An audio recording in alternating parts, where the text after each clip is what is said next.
Session 153, Chapter 2, verses 147, 148, and 149. The truth is from your Lord, so never be among the doubters. Chapter 2, verse 147. The truth requires power to protect it. A poet says, "No matter how many gems and jewels adorn a sword, it only works in the hand of a courageous warrior." What is the point of possessing a powerful tool without a wise and steady hand that knows how to use it? We often lay the truth and our rights to waste because we do not handle them with wisdom and determination. You need both, the truth and power, to be on your side in order to gain lasting victory. God says, "The truth is from your Lord, so never be among the doubters." Doubt is uncertainty. It is when you give two outcomes equal weight. Allah warns us against having doubt in our hearts. Why? Because the truth is from God, and nothing stands equal to Him. That is why doubt should never enter your heart on whether the truth will prevail. Now we move to the next verse in the cow. God says, "Each community has its own direction to which it turns. Race to do good deeds, and wherever you are, God will bring you together. God has power to do everything." Chapter 2, verse 148. Allah created you and gave you free will. You have the freedom to believe or disbelieve, to support the truth or to follow falsehood, and to do good or evil deeds.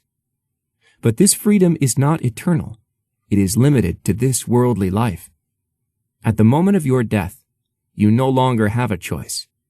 You will not be able to make a single decision for yourself. When death comes, you cannot even choose to stay alive. So in this world, each person can choose the direction he or she wants to head. Some choose disbelief, while others choose faith.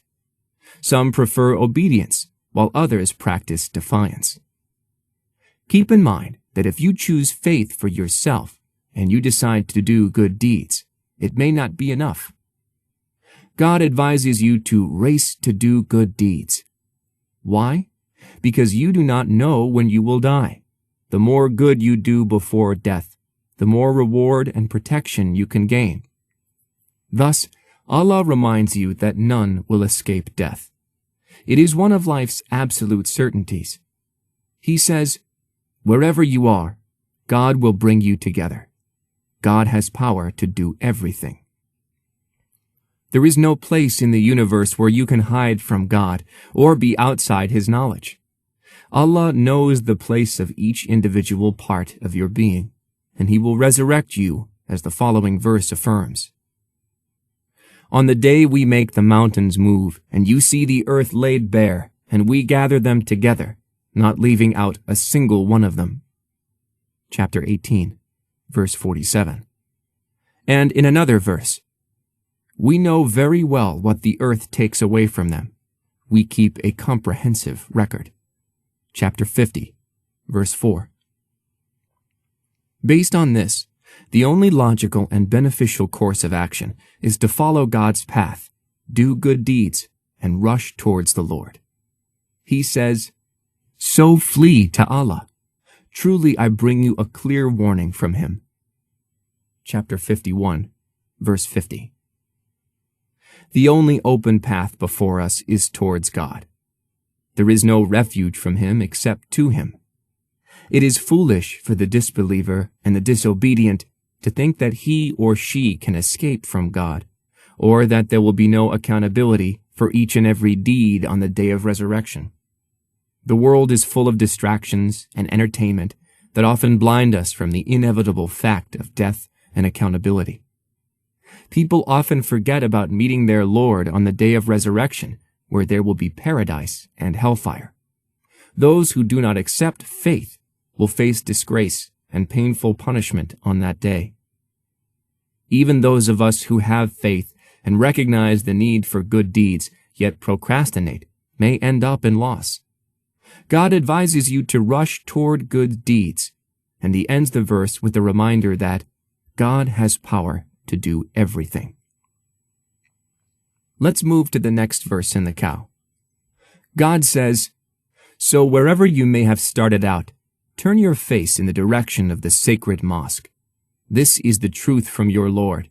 He is not unaware of what you do." Chapter 2, verse 149.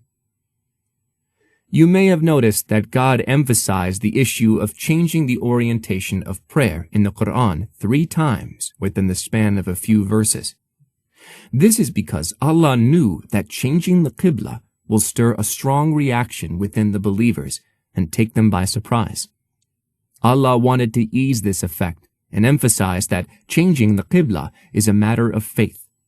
Thus, the Almighty revealed 3 verses, which is the amount of repetition required to drive a point home.